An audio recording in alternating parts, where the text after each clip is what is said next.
Guys, welcome back to the Burgess Willis channel, your one-stop channel for everything under the sun. Now, the reason why I am in the car right now is because my M3, my BMW M3 that I'm working on currently, okay, I took the battery off, because I'm going to be working underneath the hood, but I accidentally closed the trunk. So the reason why I'm making this video is to show you guys how you're going to get into your trunk if this was supposed to happen to you. Now, this applies to many different BMW models, okay? But you're going to want to get yourself a little portable jumper cable here, okay? And this is the power device. And I'm going to show you under the hood right now what you're going to do to pop open that trunk.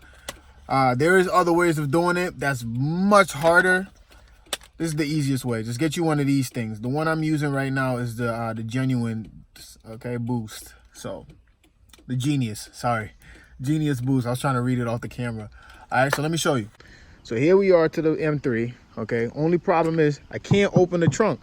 And anyone knows that the battery for the BMWs are in the back. So if you disconnect the battery and then you close the trunk, then you can't open the trunk because there's no hole anywhere on the car to open it from the outside, okay? Now, you can take off those rear seats to get to the trunk because there's an emergency lever inside the trunk. Only problem is to pull the rear seats down, the trunk has to be open.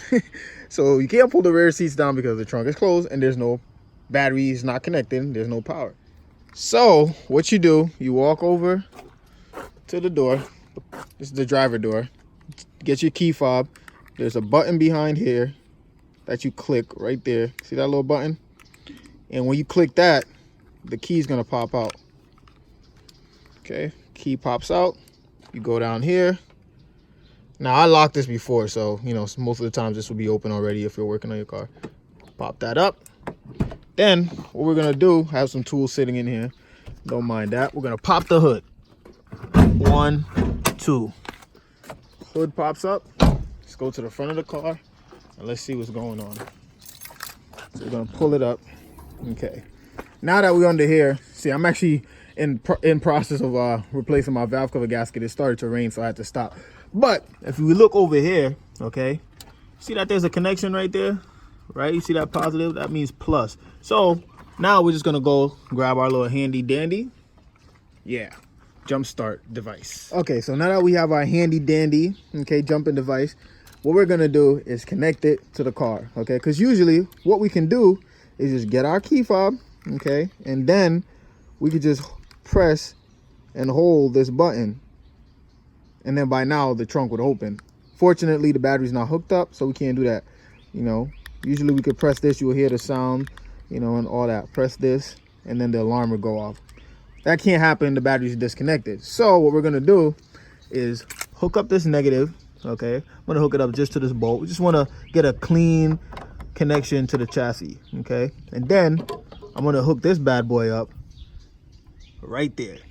That's where this is gonna go. Okay, now after hooking that up, okay, just make sure that it's perfect, it's not touching anything else. And we're gonna move this one a little bit over here.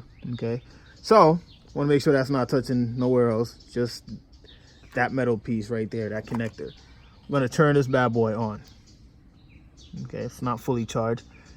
Okay, now let's try, see if the car has power. Nope, because I would have heard a little click on the hair. So on this device, what we have to do is to force a little bit of power through there by holding this red button down. So let's hold it down. Okay, you heard that? That means now I could actually press the button and look at that. The trunk is now open, guys. So now I could actually go in the back of the car and hook the battery back up, or when I'm ready. Just don't close the trunk again. And now I could just disconnect the device and I will be good. All right, guys, so there you have it. If you look now, I actually have the back seats down, okay, on the passenger side. Reason being is because I'm still working underneath the hood. So next time I won't have to do all that, because I could just come in the car and just go right through that back seat and pull on that lever for the trunk release, and it will open from the inside. Okay, so have a good day. And this applies to many BMWs, okay? It's not only for the M3. So there you have it. Thank you. See you in the next video.